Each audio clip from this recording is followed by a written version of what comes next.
previous about I think two presentations or third presentation. I'm not sure, but this is our current presentation. We have finally some great success.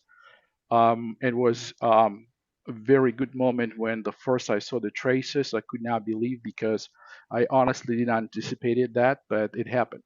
So, and let's move on. So I will call this historic DSES milestone just because this never happened before. We never used the 8.4 gigahertz. We only operated a thing as high as from the detection as high as the C band.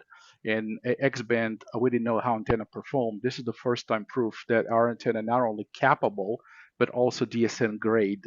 If anyone understands what the DSN grade, it's very helpful for us in case if we need to help NASA work on NASA projects. We know what the performance is. So basically on June 6, 26, it was 6/6/26, the Space Exploration Society achieved a major milestone by successful detection of X-band signal transmitted by Tianwen-2 spacecraft. And it turns out the first one that we detected. So the observation represents that the first confirmed deep space spacecraft detection in DCS history. So I have no, I'm not aware if I guess correct that any the DCS ever detected anything on 8.4 gigahertz. So if not, this is the first successful reception on that frequency as well as first detection of the deep space probe, which was the intention. Significant validation also. I want to mention that because it's not just a detection and jumping. It's just about we need to make sure what capabilities we have, and that was a significant milestone for us, for engineers and scientists, that our antenna is actually capable to do deep space networking, and this has been validated. All right, what is the Tian Wen to? I don't know how to pronounce it, sorry, but it's Chinese name. But so why is the Tian Wen? First of all, I didn't mention here, but very quick. There was a topic on the DSN amateur DSN groups IO, which the group of people around the world tracking all the deep space probes and sharing their experiences. And it was very long topic about this particular at a time about a week ago or so. And I was tracking that, and people were excited to detect because it's one of the probes that actually fly nearby asteroid, collect samples from the asteroid, and flies back to the Earth. China never done this before, so NASA is tracking it as well for their own purposes. So, and it turns out that was a successful mission for us as well. So it's the China Asteroid Sample Return Comet Exploration Mission. That's what they call it. And it's the particular asteroid. It's hard to pronunciate. I think it's a Kamo Aoleva. It's a Hawaiian observatory detected at the first. That's why it's more Polynesian name, I believe. So it's asteroid. Let me show you where is it. So where was Tianwen-2 at that moment? It was 0.26 astronomical units from Earth. We'll call this AU, right? It's about 24.2 million miles away, or close to 40 million kilometers. So it was kind of neat to see such a strong signal at such a long distance. And this is the first time we're detecting at the DSES something that man-made transmitting signal 40 million kilometers away from Earth. So this is just I just give you an example where us and where that spacecraft is. So this is the Sun, central our solar system, Mercury, Venus, and this is the blue is our orbit of our beautiful planet Earth. And see, I marked this is the actual asteroid. So it's approaching Earth, and this is where the satellite was. Would you believe that this is 40 million kilometers between these two dots? It's unbelievable to look at the size of our solar system and the universe itself. But this is a screenshot from the website from NASA website called Eyes on Asteroid. A very beautiful animated website. I recommend to go there. You're gonna spend hours just scrolling around and move mouse to see and observe things. So this is the asteroid itself. Just quick, it's a very small asteroid. That's the mission. And by the way, here's a link to that website. I'm going to skip that. So DSS receiving system, I talked about this before. I designed the system and for DCS for DSN detection purposes based on the transverter. There's a down converter, not transverter, down converter, and SDR. I already talked about this before. I'm going to skip that. So this is how everything was connected. Well, giving kudos to Roger because Roger, everyone knows Roger. So, and Roger helped us to build and develop those amounts. As you can see, this is on the right bottom corner. That is we call these uh, feed mounts. So that infrastructure been designed by Roger, and I specifically want to thank him for that because for me, it's important to keep all these distances where I expect to be the feed, and Roger did a good job.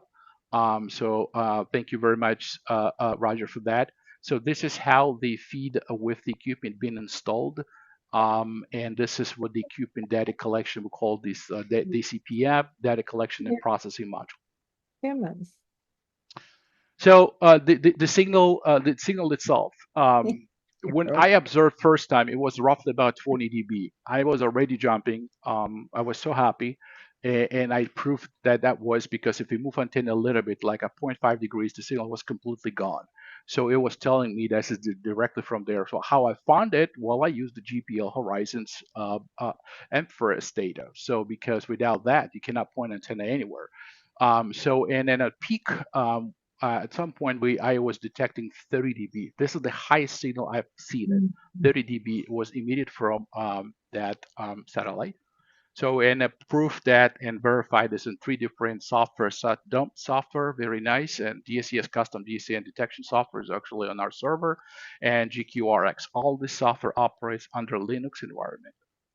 So this is the actual signal that we detected at the highest. It's about 29.8 dB, as you can see, 30, and it's so strong that you can see the modulation. If we would have telemetry decoder, we would able to decode the telemetry, which other people successfully done it, included Dwingelo, but that wasn't our objective. I didn't want to spend the time to detect something that is not useful for us. I wanted just to detect the signal itself.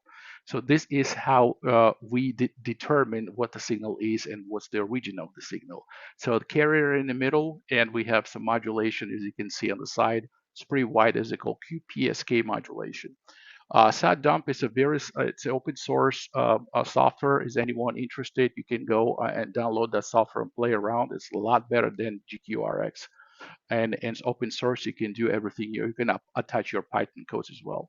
So this is how the screen looked when I was sitting in front of my eyes on my Python script that is specifically developed for DSES DSN detection. It has a Just lot a more warning, information. Alex, 1 minute. Okay. Well, I guess I need to a little bit jump forward. So, okay, so this is, as you can see, this only for reason you see the slanted line. So it is Doppler shift, and as you can see, here is the red dotted line. This is you can see when the signal I acquired and the signal currently. It tells you what the Doppler shift is. So this is the same signal on GQRX software as a third validation point. So this is the budget link, basically to make sure that we expect to see and everything checks out. There's a few dBs off, but I'm not concerned about that. I used a very low resolution, as you can see, FFT being with 7.63 resolution bandwidth, which is a very nice noise floor. I had tracking challenges because we didn't have enough data. NASA GPL did not have a data for the satellite. So I had to use just the asteroid data itself because the satellite near asteroids or point antenna asteroid would give you about the same position, and that worked out super well. This is the data I was manually entering into System 1 tracking software, basically the top two numbers. So I had weather challenge. You would not believe the forecast for Haswell for that moment was clear, but it was raining. I could not believe when I started detecting signal and I started hearing thunder. I didn't know what's going on. I went outside. It was raining. As you can see, this tiny cloud was being formed right above our head. You would see the creation of the thunderstorm cell right above that field that in front of us. It was unbelievable to see when it's rained. I 3 times I had to stop antenna just for the safety purposes because it was raining so heavy. It was unbelievable, happy experience of detecting the first signal and same time the weather wasn't preventing me doing it. Okay, historic achievement for DSES. Can we detect more DSES probes? Of course we can. Can we break 40 million kilometer distance? Of course. Let's see. Can we? Yes, we can. And guess what? We did. This is the Mars Reconnaissance Orbiter.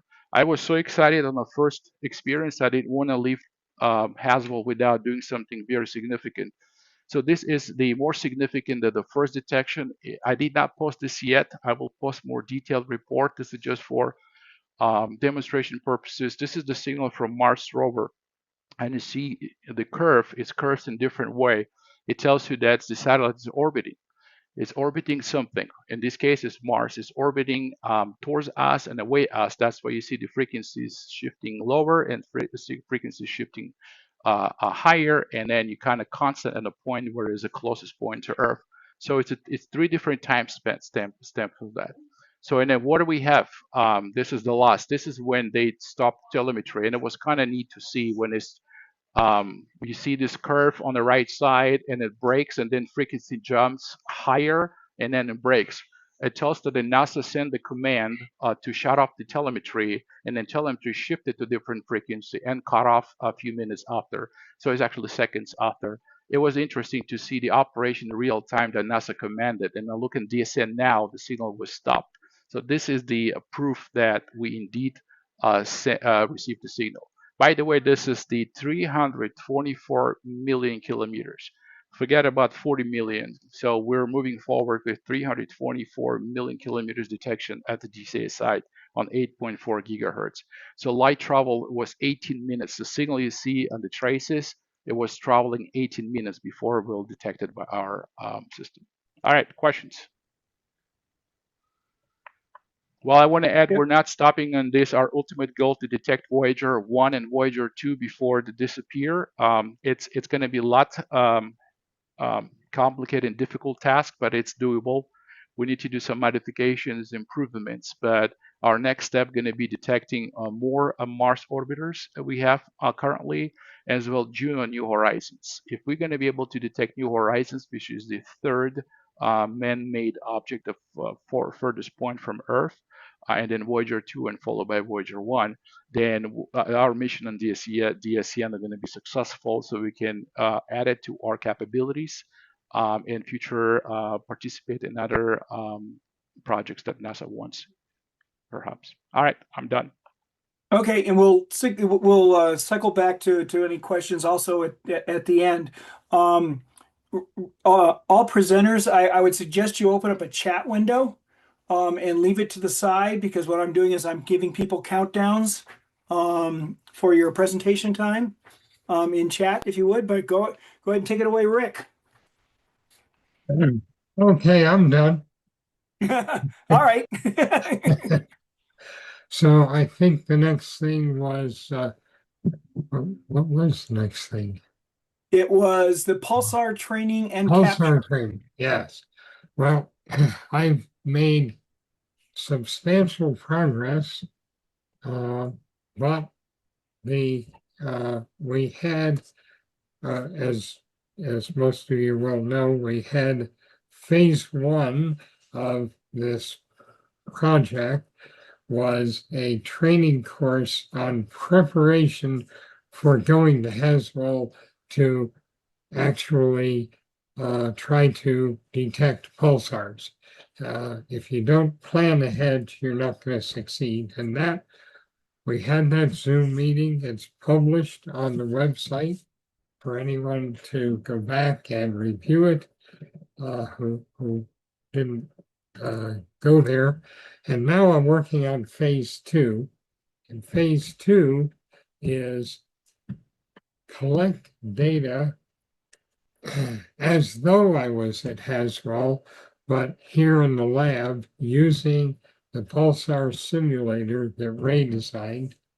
And we're making some very good progress. I take what Dan has been doing for years, which is a fairly complex set of procedures with a variety of software packages, sufficiently complicated that pretty much Dan was the only guy who understood it, even after Dan wrote it down in great detail and gave me a document that said, here's how to do it. And Ray and I sat here and read the document. We got through about a third of it before we were totally stuck. So I'm trying to get unstuck. The first thing I've done, which I'll share here for those who haven't seen it, is I've written a new spectrum analyzer specifically for uh, dealing with the RFI detection process for pulsar and magnetar and just general radio astronomy use. It has other uses, but it's specifically designed for that. So it has general purpose capabilities, and I'm not going to go through them here. There's a lot of things you can do with it. The most important thing is it takes multiple tools that were in the instructions and makes one tool to do all of those tasks. And it's capable, as you see here, I have a signal generator running at 408 megahertz, which is one of the bands we're going to be using at Haswell for pulsars. And you see there's preset bands over on the right-hand side for some of the other presets, but you can do anything you want with it. You can set it to manual and set it to sweep, and you can sweep 0 to 6 gigahertz if you've got a receiver capable of doing that.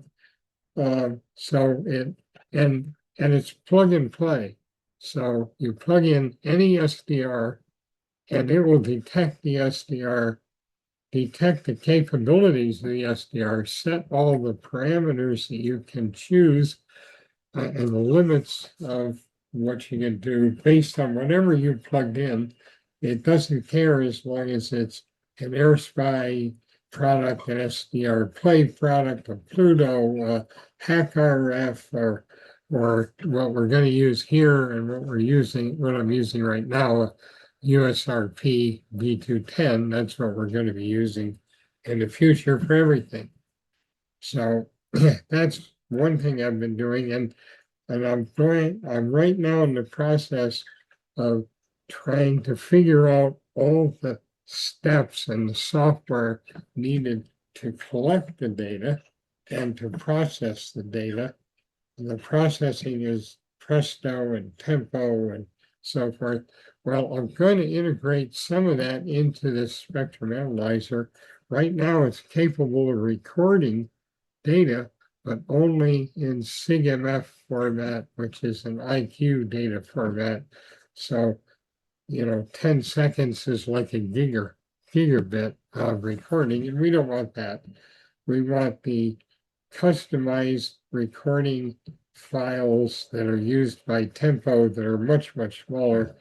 And there's software that I'm working on now, and when I understand it thoroughly, it uses the same toolkit that this uses, which is a GNU Radio Conda library of tools.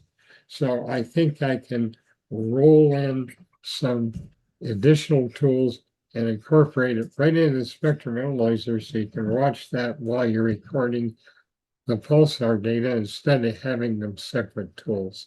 So I'm trying to make everything as simple as possible for our work. Right now, I'm setting up my laptop to do all of the tools that Dan uses.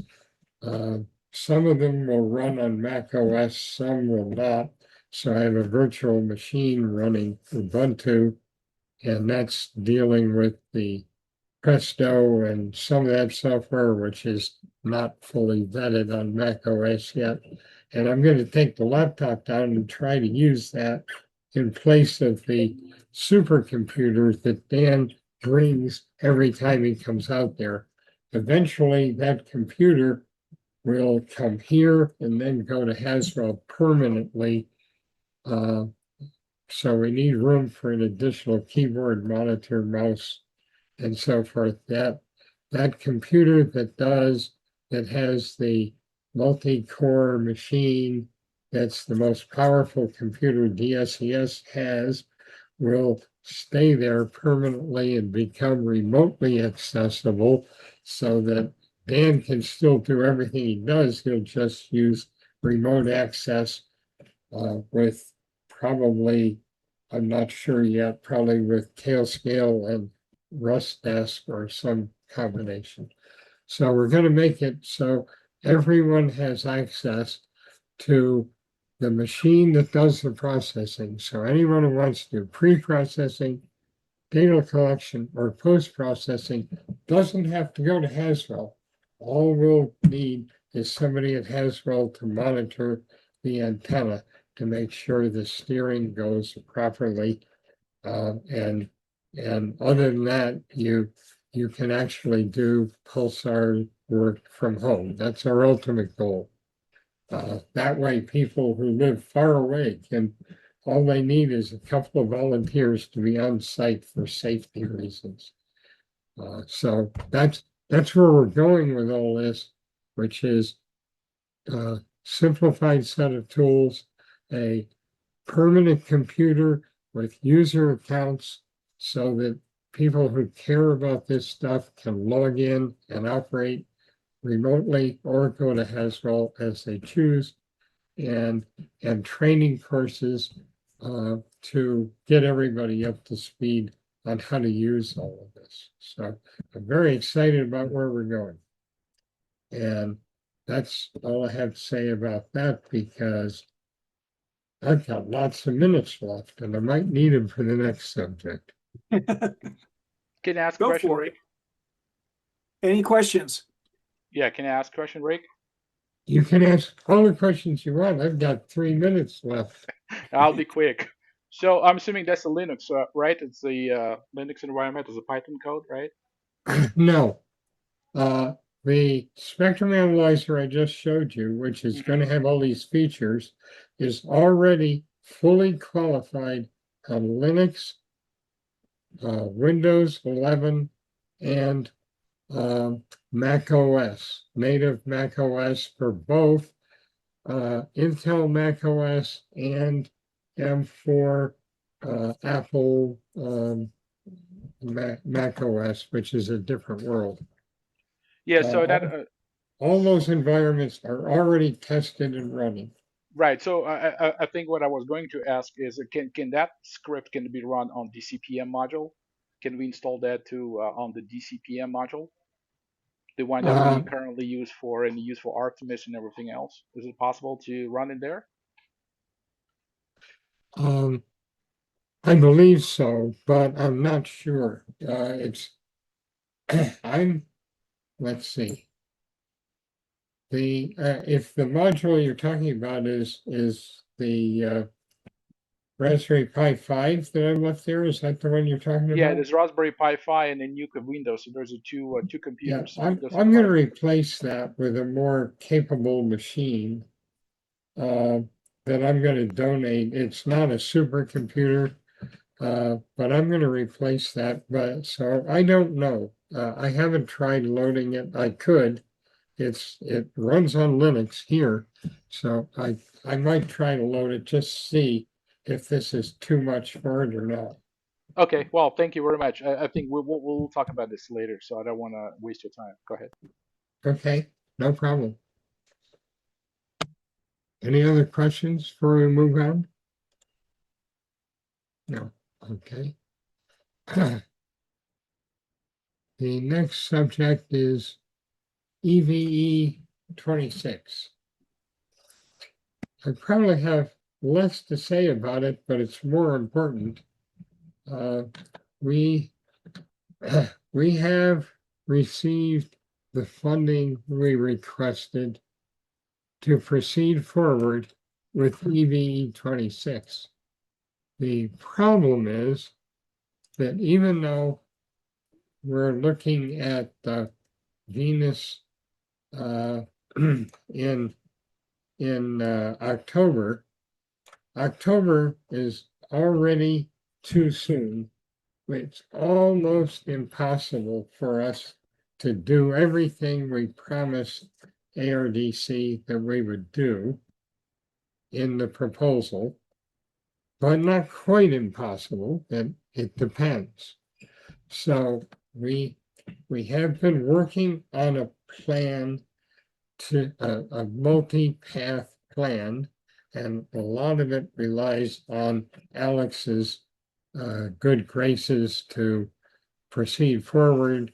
And so I made some adjustments to the plan today. I haven't received feedback yet from the EVE participants on that, or whether it's good or bad, but we're trying to, there is some risk in the design that was proposed, and we need to evaluate the risk as quickly as possible to know whether or not to spend all the money on one path. So we have a plan to buy a limited set of equipment and run some complicated tests to see if the equipment we proposed is actually viable. If it turns out that it is, we'll rapidly buy all the rest of the equipment. It's all in stock, as I understand it. So that's not a serious problem. And in the meantime, there's a plan B in case that turns out our tests show that our original design will need more time to sort out issues than we have. There's a plan B that has, I think, a low probability, but a positive one. We might succeed in plan B, but we need to know if plan B is going to work or if plan A is going to work or both, because either one takes significant investment in equipment, resources, design, and personnel. I can imagine Alex, Roger, and others working very hard on either plan A or plan B, where I don't think we want to work both of them.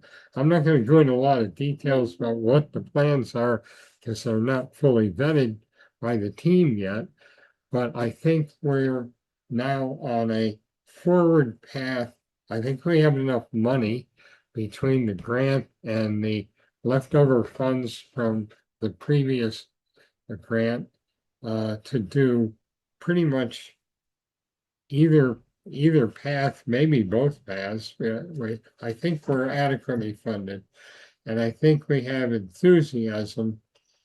And like any complex project with short deadlines, that puts pressure on people, and that tends to pull to make things difficult to manage.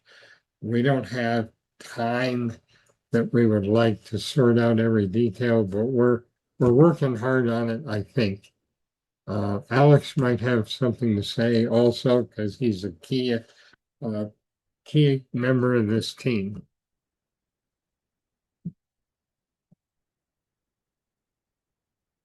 So I hope I said a lot of words that gave you no information whatsoever. Yes. Just, That was I think my everybody goal. knows what EVE is, right? Earth, Venus, Earth. Yeah. Oh, sorry. And we tried last year at 23 centimeters and didn't quite make it. Had some technical issues. Trying again. The original plan was 13 centimeters, which I think is plan A, and 23 centimeters is plan B, right? No, I should have been more clear. Plan A and Plan B are both 13 centimeters. Oh, well, okay. So plan C is No, Plan C 23. is if nothing else works, we go back and use the same equipment with whatever upgrades are needed to 23 centimeters and continue building our 13 centimeter systems for EV 27. And if that were to happen, of course, we would have to go back to ARDC and tell them, well, this is what we're doing. Is that okay?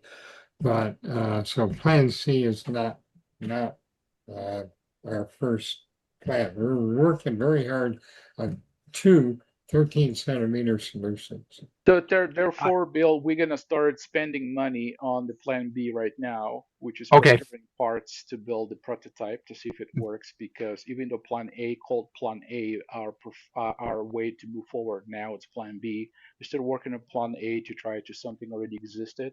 So we Okay. just need to save it time and just invest in infrastructure development. And Plan Okay. C, we can always come back to the 23. If Roger will indulge me for just a moment, uh, Go for it. I have another question. We have October, but isn't that like pre-orbit? Is there a post-orbit? I mean, if we're catching it on one side of the sun in as it approaches us, and we miss that window, isn't there another window on the other side of the orbit as it moves away from the sun, out of the sun in our view, and we would be able to also contact it then?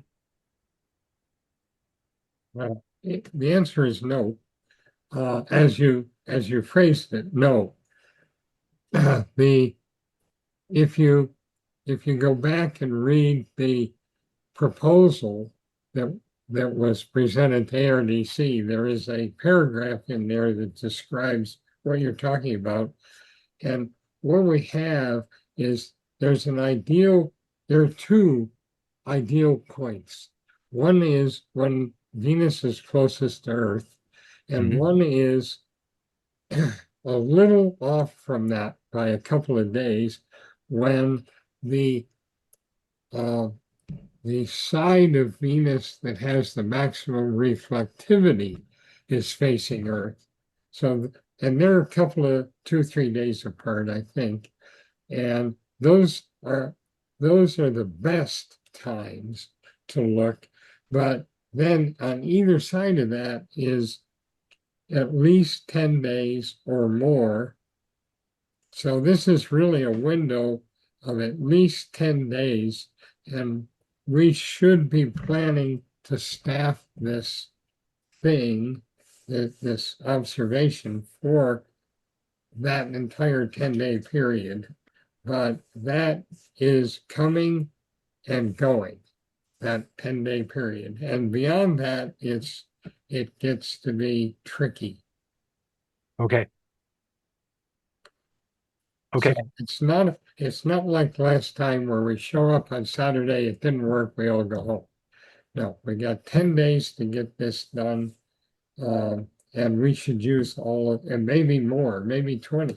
We're But we gonna should use use we're going to use every single opportunity available, everything that we have on our hands to try to attempt. So this time we'll have to provide support. It's a lot of logistics. So yeah, we're going to be working hard to make that happen. And Okay. one so, thing, Rick, can you also mention about the award we received from NASA, please? oh, for participation in EV or in Artemis, which is not on our schedule right now, but we we received some patches that I have here. Well, they're really little paper stickers that I'm going to give out. We only have a few of them. We received a beautiful award that is going to be, they sent it as a PDF. It's going to be printed and framed and put up at Haswell. Quite a few people have seen it because it got passed around. But that was really nice that NASA gave us recognition for our work there. Hopefully, they will invite us to the next Artemis mission with one proviso based on the recent events at the Cape. I'm not getting on. I'm not getting in the capsule. I don't know where they're going to get an astronaut to get in that capsule this time. So I don't know when Artemis 3 is going to happen because they seem to have damaged the launch pad. But Thank you, anyway, Chuck. so we are doing things all over the place with Eve and Artemis and deep space and radio astronomy that are way beyond the list of things we did just 2 or 3 years ago. And I'm very proud of DSES for what they're doing. So thanks to all volunteers and all supporters that make that happen for us too. Yeah, I need to add that besides the issues we have with hardware, making 1.5 kilowatts reliably key down repetitively for 4 minutes or more at a time, that's really hard to do. But we also have a whole nother side to this project that has to be accomplished, and that is we have to modulate that carrier. And we're working with Michelle and ORI, and there's a whole team of ground stations that are preparing for 13 centimeter EME tests, very low power EME tests to try to simulate some of the characteristics of EVE to validate the modulation so that we can not just hear an echo. We promised that we would communicate information. And so that is a whole nother side to this project that is complicated, and it's got to be integrated with all the RF work that's being done. And all of this has to happen at the same in parallel so that in October we're ready, not just with a carrier that is reliable, but with a modulation scheme that will allow us to transmit, hopefully, our call sign and have it received somewhere on the earth, whether it's us or someone else, doesn't matter, as long as we receive information that is more than just an echo. That's really the goal in the end. That's really hard to do.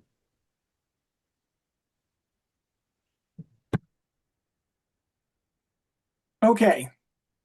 Any questions? Apparently, as far as I can tell from the chat, I still have 3 minutes. Not Nobody according said to I my was, chat. nobody said I was out of time. Go ahead. Okay. Interesting. Yeah, we. All right. So, what were you about to say, Alex? Somebody clock Roger there. Yep. Yeah. Well, I'm going to try to Can get you, us back on track, which means I have 6 minutes. So I got, a wild hair a little while ago. Can I control the dish? We have an existing System 1 system. So I went down last weekend with, can everyone see that share? Yes, we're.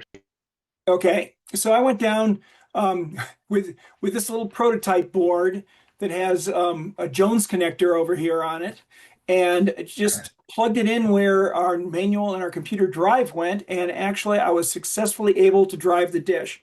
Now there's no error checking or anything in this. It was kind of a proof of concept, and and by the way, I do have to give a lot of thanks to both Lewis and Glenn for answering a ton of questions about their System 1 software for me to be able to emulate it.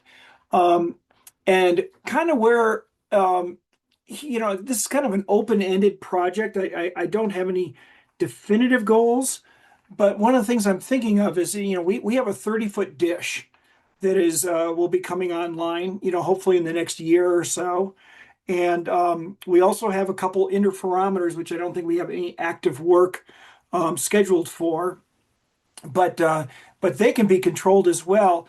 And so, kind of my goal for this work that I'm doing is to actually build a telescope server, something that System 1 will doesn't need to know any specifics about the telescope it's talking to.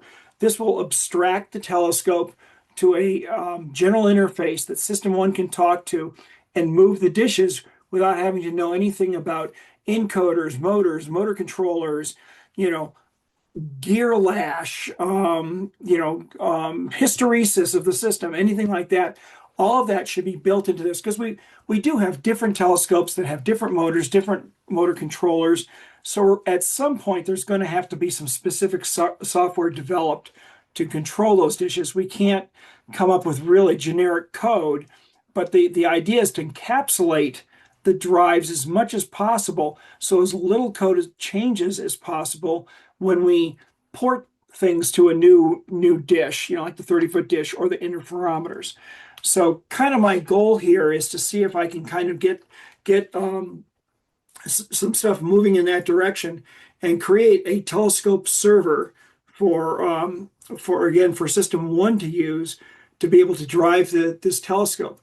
But in actuality, at this point in time, this isn't sponsored by DSES or the board or anything like that. This is just my own experimentation going on, and I just hope that perhaps it reaches some fruition at some point where it's useful to the organization. Just real briefly here, I'll go over this as a Raspberry Pi 3, which is behind. Can everyone see my cursor? Yes. Yeah, okay. Raspberry Pi 3. We have a digital to analog converter for the elevation here, and a digital analog converter for the azimuth. Elevation is driven by 0 to 10 volts with closing either a elevation up relay or an elevation down relay. Azimuth is driven by negative 10 volts to plus 10 volts with kind of an enable relay here. And then all the motor controllers that are up in the pedestal are energized by closing the VFD, which is this relay. So basically, these 4 relays and these 2 DACs are able to control the entire dish, and it seemed to work quite well. But again, there's really no error checking here. What I want to do is I want to try to make this very robust, such that it detects if the dish is going in the wrong direction, if the dish isn't moving and should be moving, with good error reports and all of that come across the server interface. So that's what I did on my summer vacation. Are there any questions? I have, well, I guess you need to just track the encoder data. So when you get feedback from encoders, right, then you can control the rate and everything and set up all your alarms, everything else. So I think the next step which you need to do is just attach the encoders, right? Yeah, encoders, and there's also going to be a lot of keep alive messages that go back and forth. So if the client, such as System One, or I'm going to have a little very, very simple GUI interface, if those either those go away, everything stops as well. Yeah, and the second one is not a question, more like a comment. So I was there and witnesses everything that Roger was. I was observing his excitement when everything worked from the first try. So good job on that, Roger. So it worked well, and I really happy to see that we're moving in the right direction, trying to improve. And I think you're doing a tremendous job on helping us doing it. So thank you very much. All right. Hey, Thank you. Roger, I've got a question. It looked like you were, when I saw you on the cameras, you were controlling this with your laptop. So I'm assuming that you're speaking to the Raspberry Pi through Wi-Fi from the laptop. Well, through our network. Through the network. Yeah, it's not a direct connection. I see. It's actually through the network, which is why all sorts of keep alive protocols have to be created to make this robust. Yes, okay. Okay, that answers it. Thank you. Okay. Any other questions? Okay, Bill, we're on to you, and it looks like I brought us almost back on time. 1 minute late. Go on.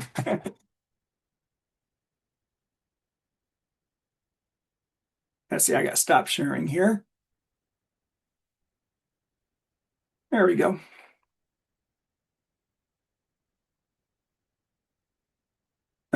Bill, your audio went off. Okay, there we go. Let me share a screen here. I'm going to go slightly out of order here since I can't find things. Oh no, I guess I can do it. Let's do this. I just wanted to. I covered this in a science meeting 2 weeks ago, but I wanted to remind everybody. The dish system.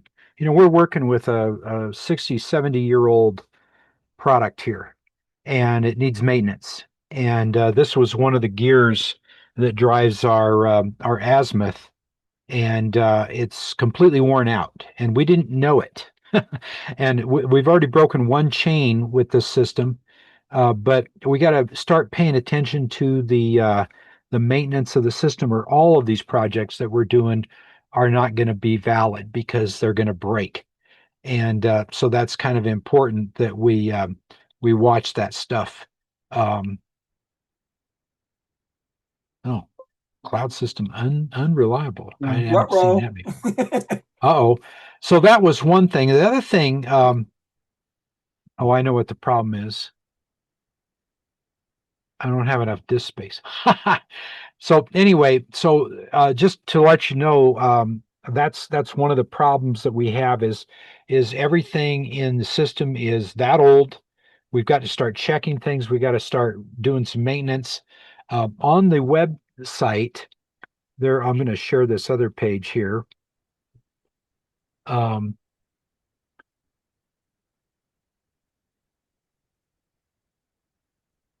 oh, says it stopped working. I see it. Why is that? I Okay. see our website. Okay, that makes sense. Okay, so on the website, there's a site and building project list. And if you click on that one, I had Bill bring this back up to the top page on the website. This is our main web page, and this is up on that page. And there's a whole list of probably, I don't know, five, six pages of stuff we need to do. And these aren't even really all the maintenance items we could add to this list. But I need people to take a look at this list and say, here's something I could do. Even if you don't feel like you can engage in some of this more technical product that, like Alex and Roger, you're certainly welcome to do that and engage with them. That's where everybody learns. But there's also a lot of things that are just plain maintenance items that we really need to do. And this is the current list, and I'll keep updating this list as we go. But things like all the things that we've done so far, I've checked off. Like we just did that worn sprocket. Okay, so I checked that off. Tony did most of the work on this. He crawled up into the system and changed out the sprocket, and that really helped. And we had Tom Eggers out there, and let's see who else was out there. I think Paul was on site too. But anyway, we got that done, and now we just need to do more stuff like that and get that thing set up. While we're on this subject of maintenance and site, I want to quickly mention Paul and I are working on a medical kit that will be a pretty comprehensive set of materials for injury and that sort of thing on site. Um, we're a long way from medical um, facilities. We want to be able to stop a bleed if we had one. We want to be able to assist somebody that would be having a heart attack or something like that, and then get them to a medical facility as fast as possible. So we're looking at oxygen and all that. So right now, the current estimate's probably about $550 if we did everything we wanted to do, but that's a pretty cheap bill for that. So Paul and I are working on that along with a gentleman from Woodland Park who's an expert in this.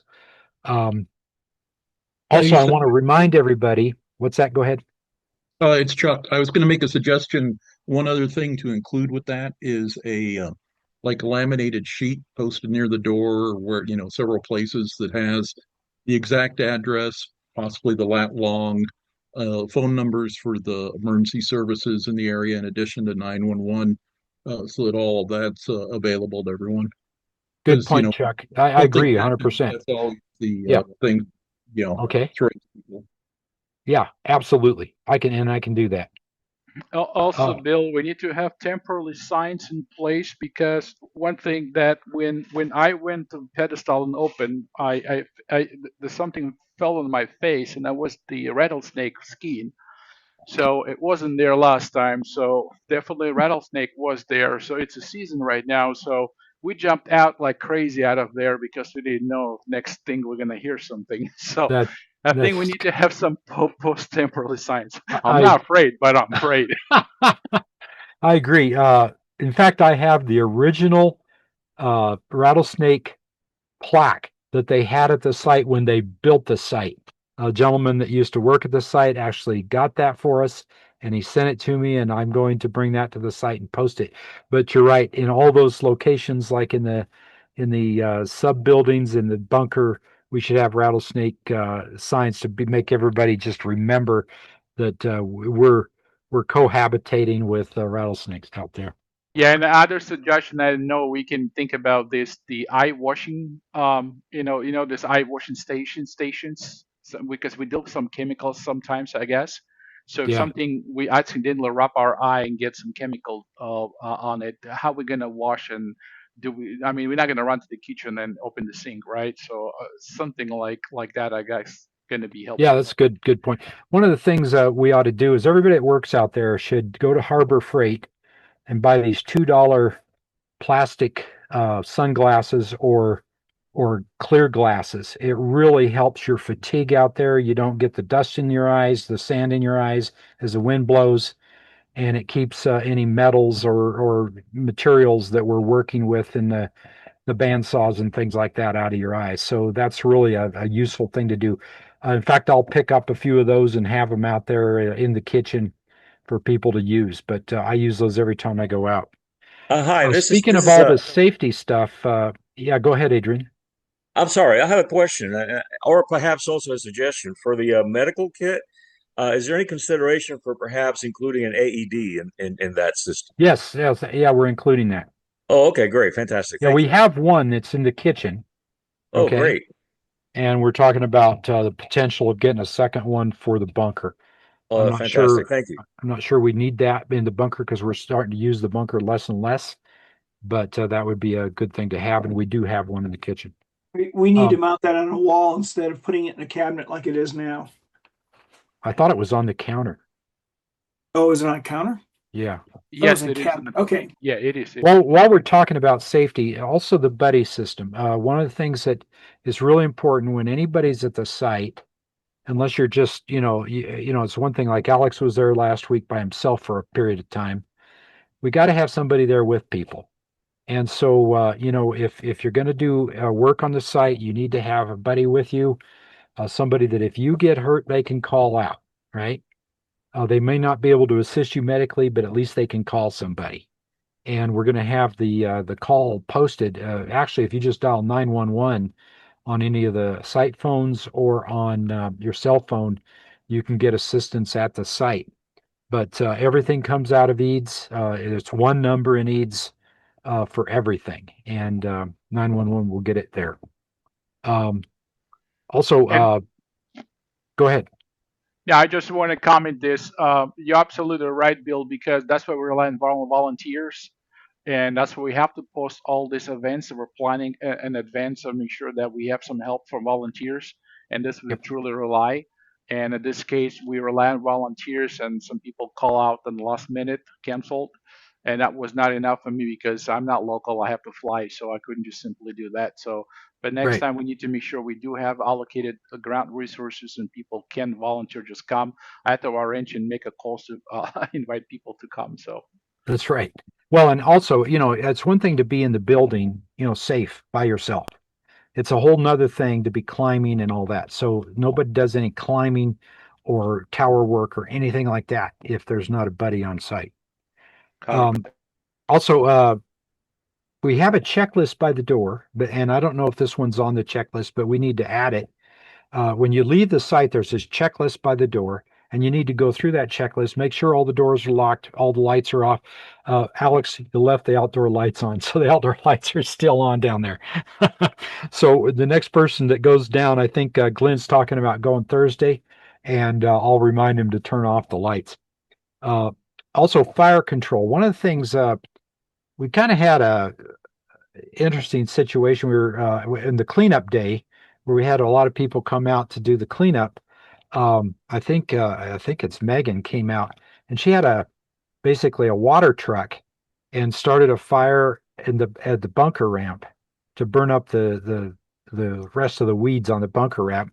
But she had a controlled um, water truck out there, a water trailer out there with a pump, and was able to put it out. But we're in very dry conditions this year. People got to be very conscious of the fire risk out there. Um, if don't park on top of the weeds, your catalytic converter can set them off. We got to do whatever we can to control the site and all the foliage that's out there to prevent the fires.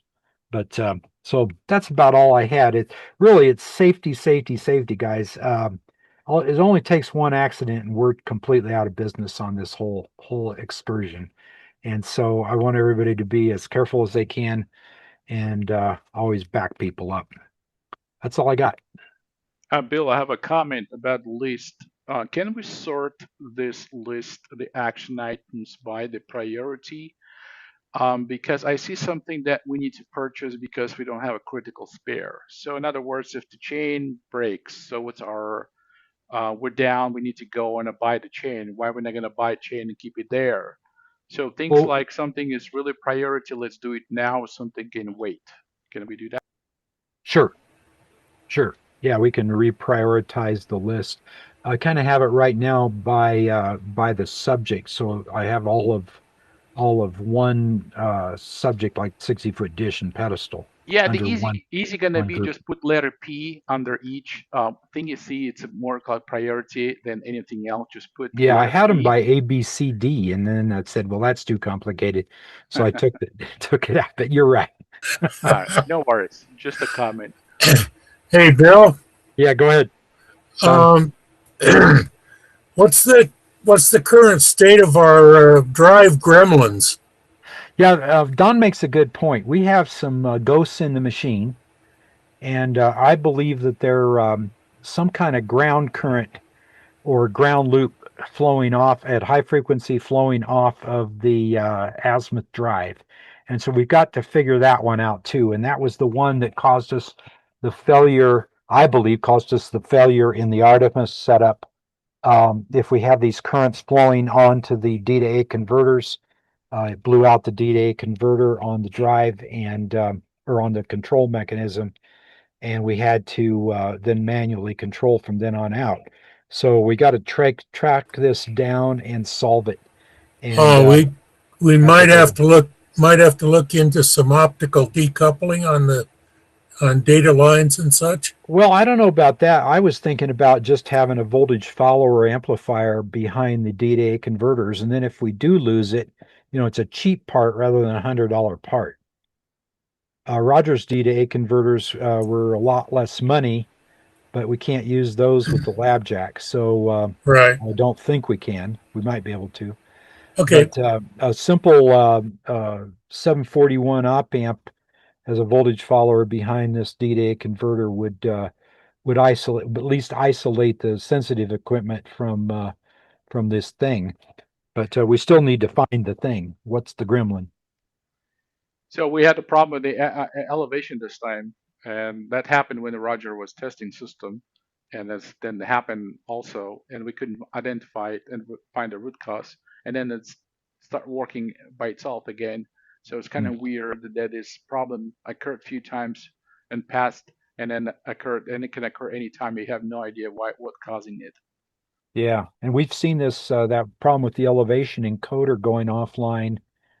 We first saw that 2 years ago during an EME event, I believe at the open house.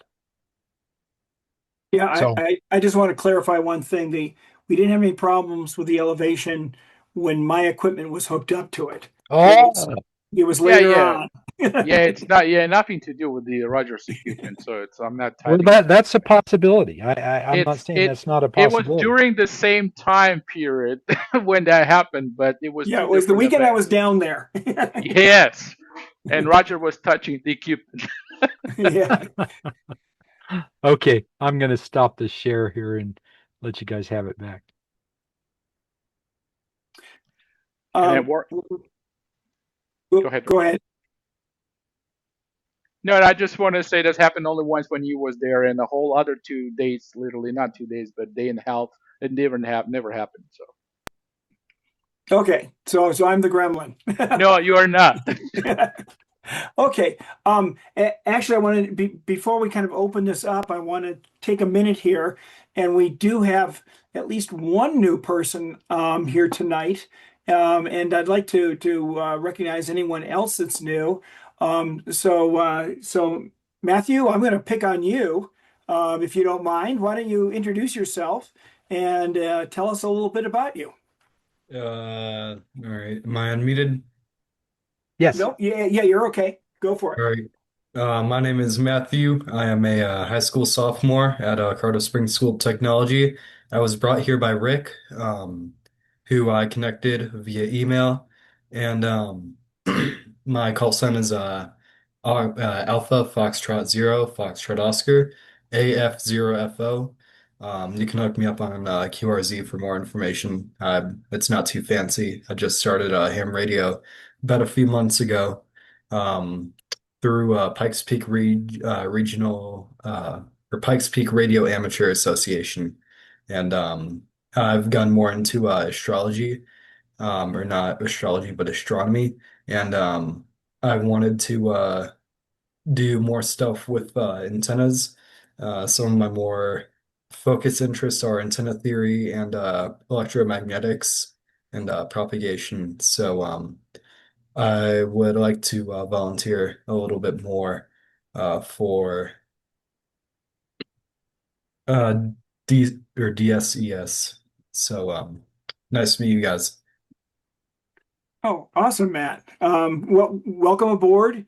And yes, we can always use more hands, and we hope that you get down to the site here soon and check it out because yeah, we have an antenna that very few people have access to anything like this.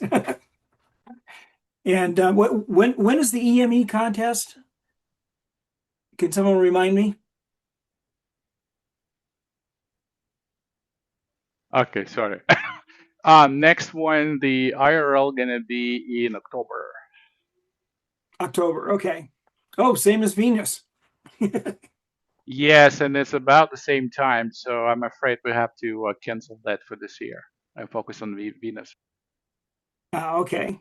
But there is a second week in November, so we can reconvene in November, but we're not looking for any good positions. Okay.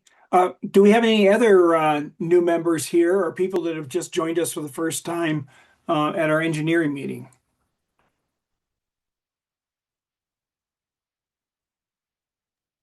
No, I guess not. So at this point, I'd like to open it up to questions, or if there's any more, if anyone has any engineering um, questions or comments, or wondering what we're, areas that we're working on, or anything like that. I'd just like to open it up to those.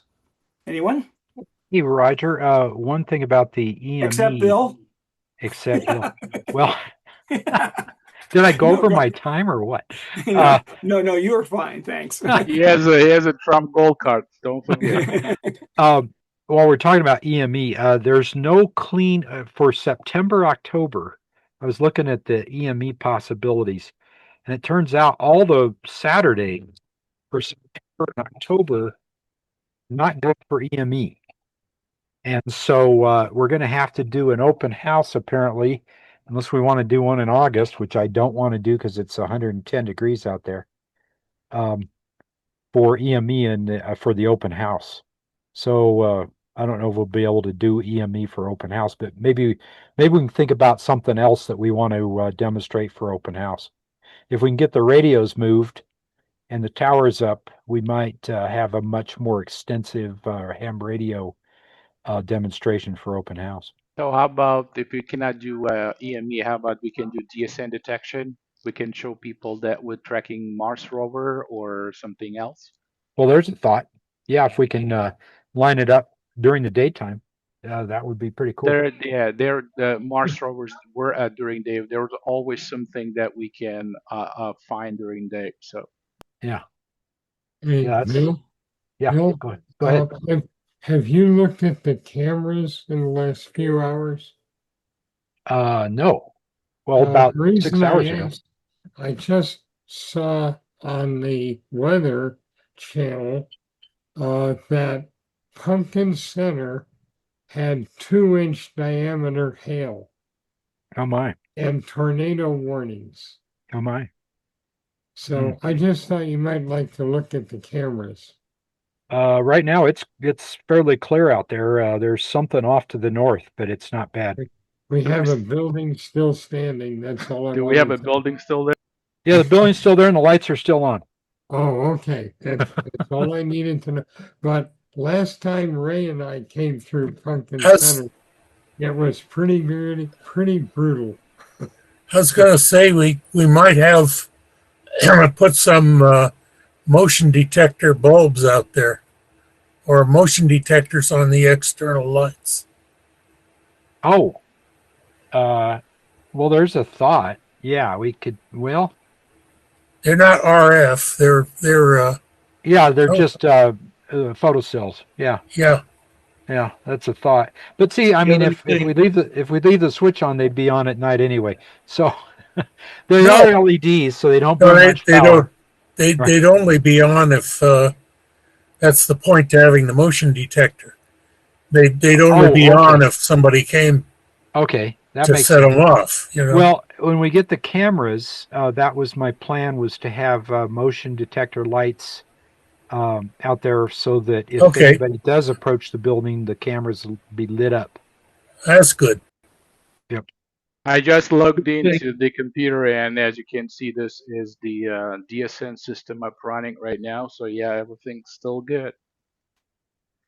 So this is what is this? The beacon running in the building? Yes, beacon in the room, and the system is on the console. And Glenn and Lewis want to use this system to calibrate. So they're gonna install the 8.4 gigahertz and connect their system to it, so to do this sky calibration. So they're looking forward to it because the 8.4 gigahertz give you very narrow beam width, which is we're looking for. So Yeah. and I kept system running. What feed is on the antenna right now on the dish? 408. Okay. They're gonna swap, I guess, and put it back. Okay. I have a question for, I guess, for Alex.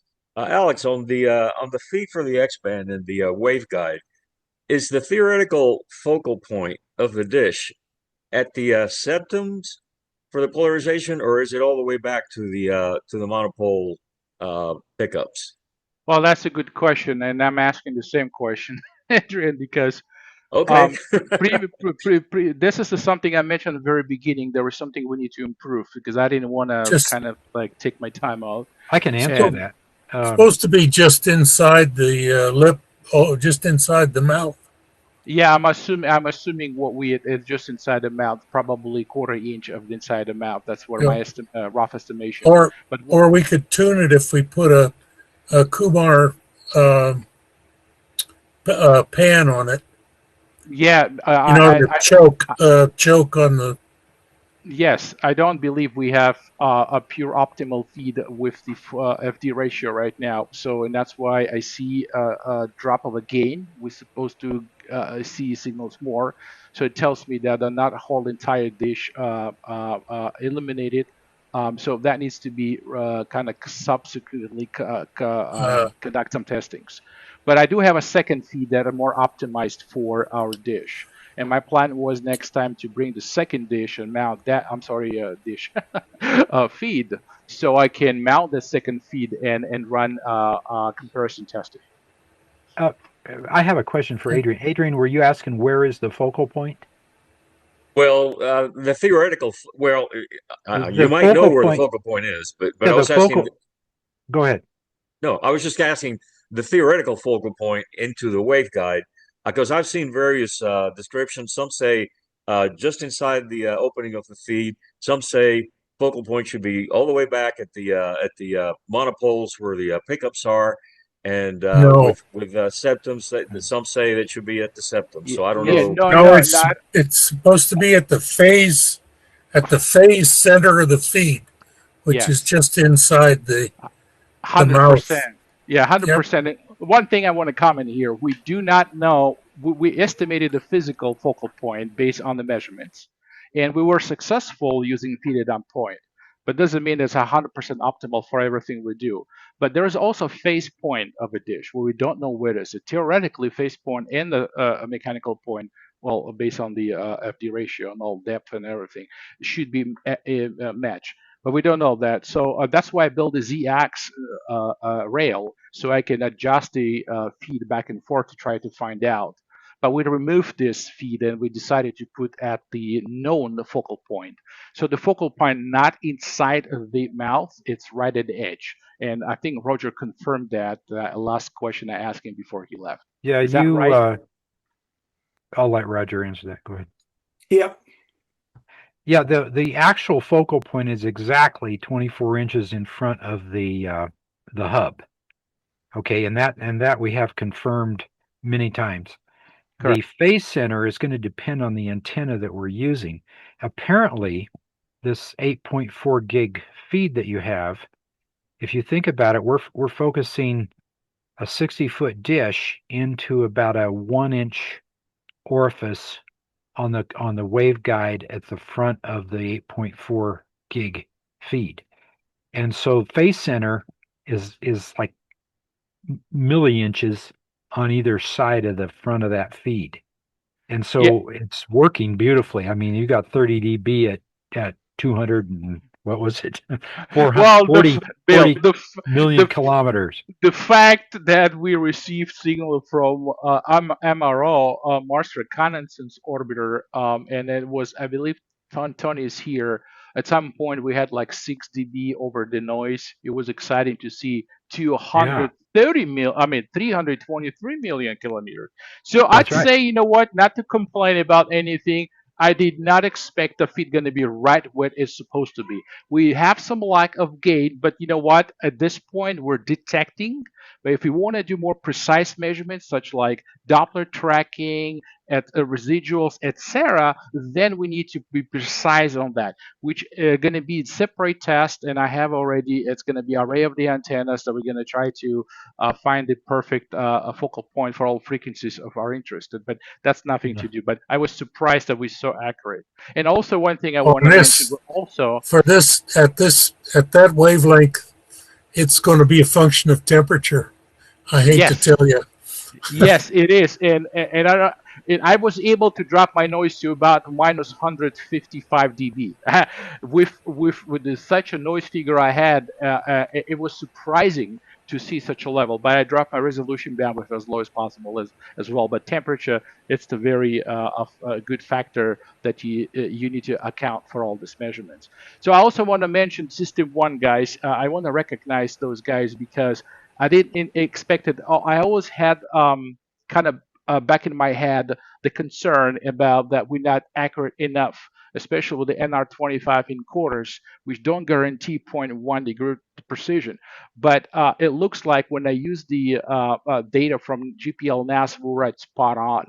It was exciting to see that pointing antenna at the coordinates that NASA tell you to do at this moment were right spot on this tiny thing like a needle in a haystack somewhere in a deep space, and we were able to receive the signal. It's a fascinating that the system one system works great. The feed mount and the mounting itself, Roger did a good job.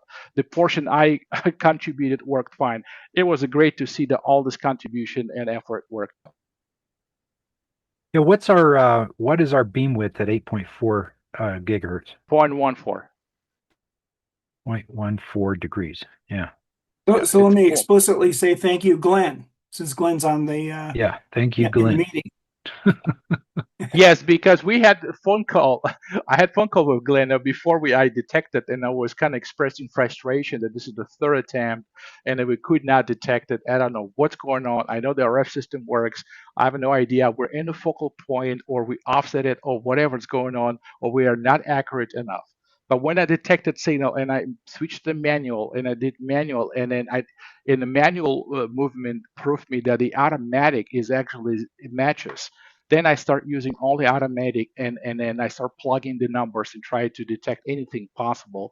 And I was successful on two detection. Third was unsuccessful, but second one was more excited. And Tony was there with me, and his son there. We all witnessed the signal from the Mars. It was very excited to see. We proved that it was the signal indeed coming from there. So yeah, Glenn, thank you very much. Everything worked out. So I don't have any concerns at this point of pointing accuracy at 8.4 gigahertz.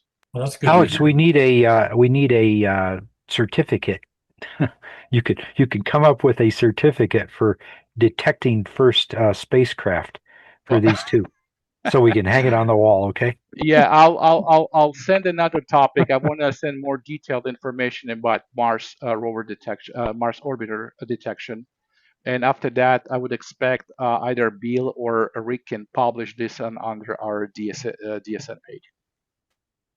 I was gonna make a point that that sounds extremely encouraging, and I really congratulate the group that was able to do this.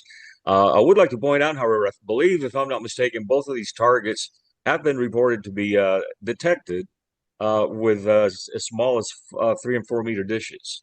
So I'm not sure how that relates overall in terms of signal strength, but so if there's room for improvement, then certainly it should be definitely something to be looked at in terms of for Voyager 1 type detection, for example. Yeah, absolutely. We can consider this, first of all, the first time ever DSE is detected on 8.4, right? Then you have to identify all these deficiencies that you need to improve, right? So the second, then you're going to look for the other target. And I mentioned in my presentation earlier that our next going to be Juno, New Horizons, and those targets if we're successful, because you can calculate precisely the budget link. You know precisely what the levels are supposed to be at 18-meter dish. So I don't see these numbers yet on the MRO, let's say. So I know we're lacking some gain. So we need to find out where, perhaps we're not in a phase point and things like that. So there is always room for improvement, but you don't know what to improve until you try have initial success. So, and I think we were successful on things like that. But yes, you're right. I can detect the same signals from my dish as well. And sometimes you have to use integration time. We didn't use integration time. We use real time detection. So, but this is not going to work for your Voyager. Even though 18-meter dish, we need to have some integration time, at least 300 seconds, which is 5 minutes to detect the signal. Good point, Adrian. Yeah, I think and so the only other thing I would say is just the dish surface, the mesh, and so if that is it in that range where it's beginning to become marginal at 8 gigahertz, or is it still small enough to still provide enough reflectivity? So that I don't know if that's a question or not. obviously it's still small enough.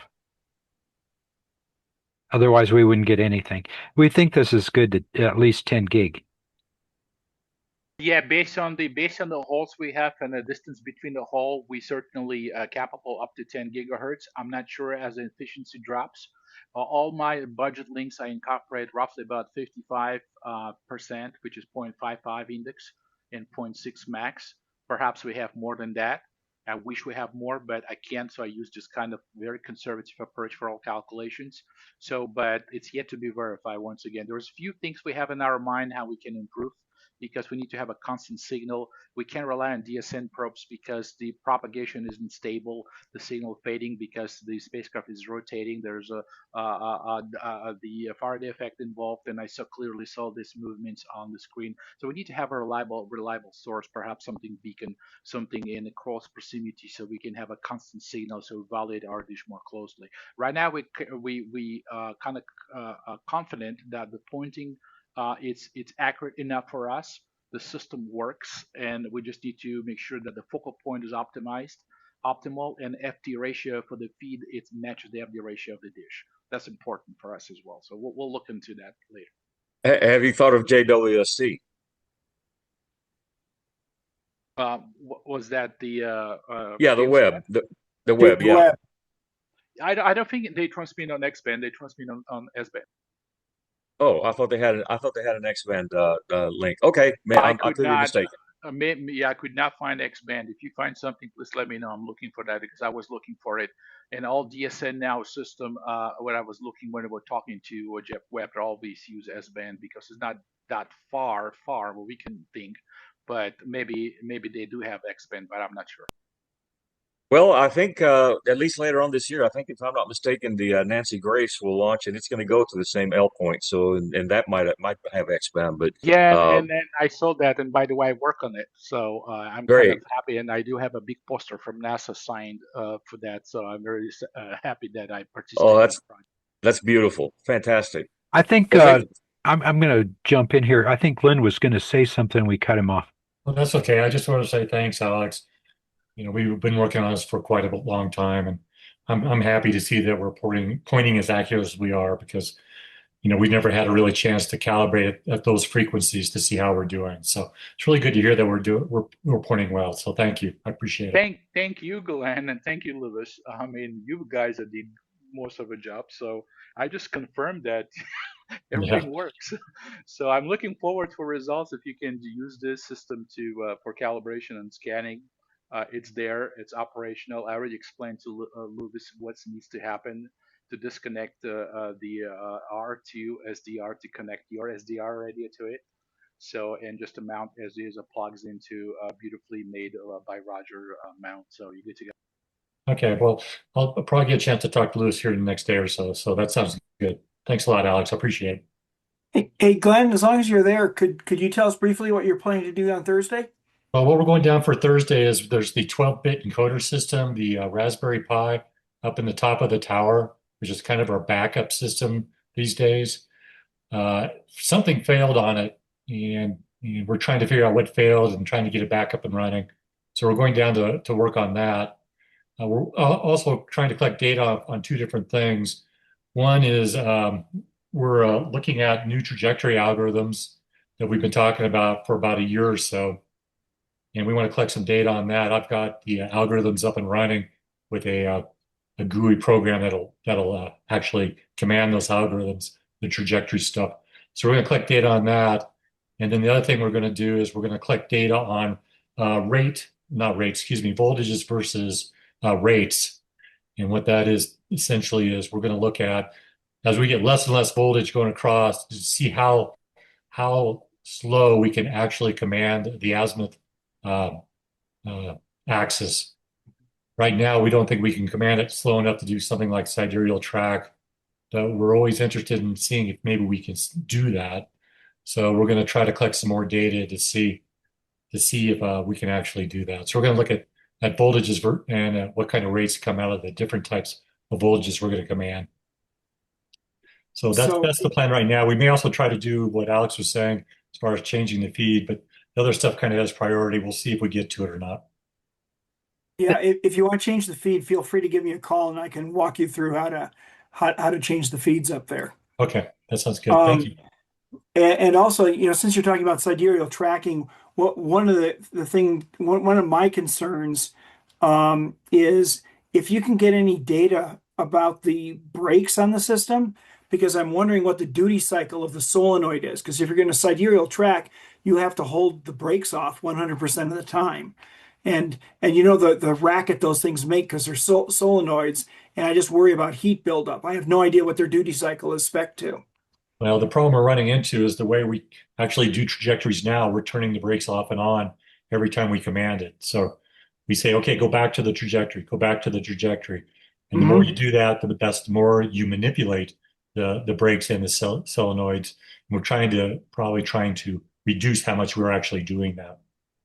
So Well, and if we went to go ahead. sidereal, then we could just command it and let it run. But I agree. I don't know the answer to that question. I guess I'd have to talk to Lewis some more. So, from Glenn, from reliability perspective, was that intended initially by design? So, I just thinking what's going to happen if one of the brakes fails in azimuth elevation, and what we're going to do with it? Do we have a spare, or we have an idea how that works? Or Well, the brakes they on power failure they drop in, Yeah, they drop in. And so any failure would be that they would stay in and you'd be driving the motors against the brake. And the motors are current limited by the inverters.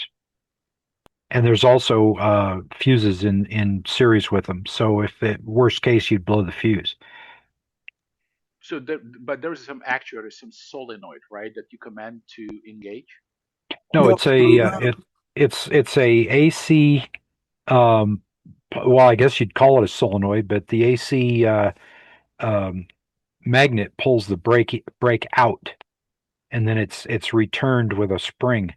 And so if the Right. power fails, it automatically the brake drops in. I'm So more it's thinking about the mechanical failure of the brake. yeah, We don't there's know. nothing to fail. It's like the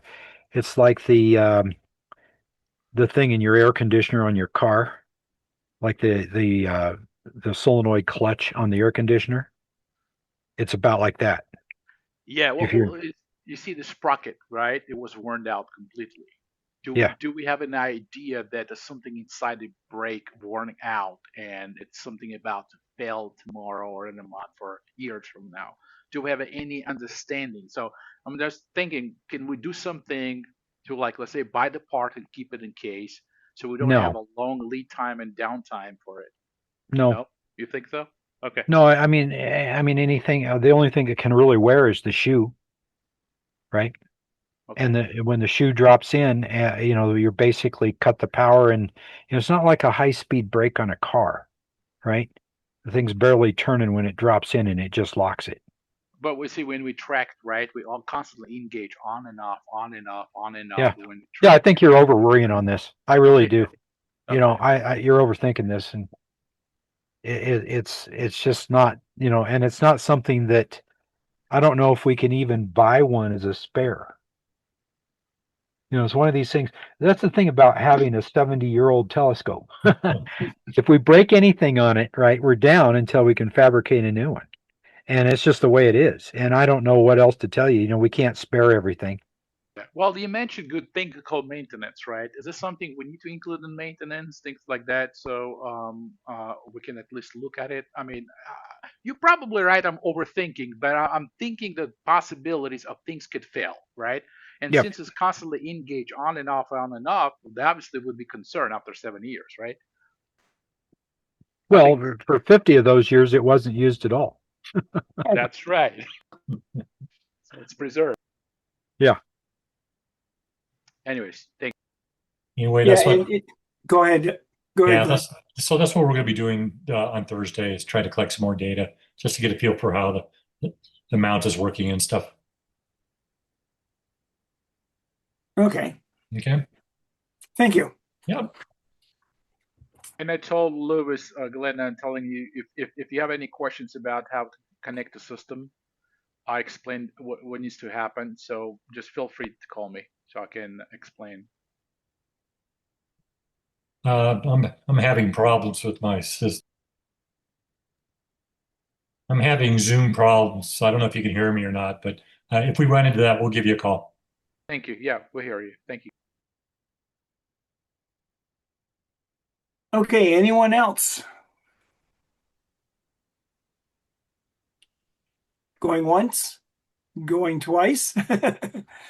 Okay, well, thanks for everyone for attending the engineering meeting. Do want to remind you our science meeting, I'm going to have to bring up my calendar.